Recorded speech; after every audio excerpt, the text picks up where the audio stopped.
আওয়ামী লীগের ধ্বংস আওয়ামী লীগ নিজেই ডেকে আনতেছেন। হাদিসে আছে মান সমাতা নাজা, যে চুপ থাকে সে নাজাত পেয়ে যায়। তো বারবার আমরা এটা আওয়ামী লীগের ক্ষেত্রে দেখতেছি। প্রথমত শেখ হাসিনা যখন রাজাকারের বাচ্চা বলে গালি দিল, সাথে সাথে শেখ হাসিনার পতন ঘটে গেল।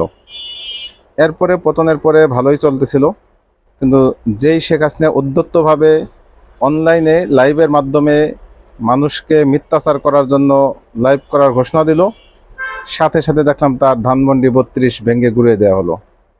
আবার যাই চলতেছিল, ভালোই চলতেছিল, যখন তাদের সাবেক প্রেসিডেন্ট অ্যাডভোকেট আব্দুল হামিদ তিনি বাংলাদেশ থেকে বিদেশে গমন করলেন, এক প্রকারের পালালেন। তো এরপরে জনরোষের মুখে পড়ে একেবারে আওয়ামী লীগ দল হিসেবে এখন নিষেধাজ্ঞায় পড়ে গেল, তাদের সকল কার্যক্রম নিষিদ্ধ এবং আওয়ামী লীগ দলকে বিচারের মুখোমুখি দাঁড় করানো হচ্ছে।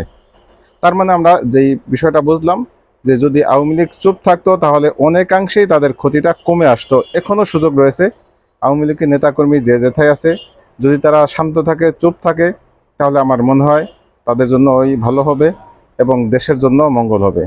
বরং বাস্তবতা হচ্ছে আওয়ামী লীগ বিলুপ্ত হয়ে গেছে আপাতত। যেই দলের সকল নেতা নেত্রী একযোগে দেশ ছেড়ে পলায়ন করে, দেশ ত্যাগ করে, সেই দল বস্তুত দল হিসেবে আর বাস্তবিক পক্ষে তার কোনো কার্যকারিতা থাকে না, যা আওয়ামী লীগের ক্ষেত্রে শতভাগ বাস্তবতা।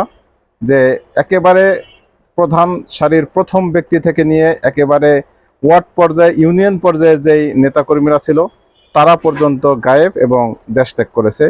এমন অবস্থায় এই দল পুনরায় ফেরত আসবে সেটা একেবারেই অনাকাঙ্ক্ষিত একটি ঘটনা।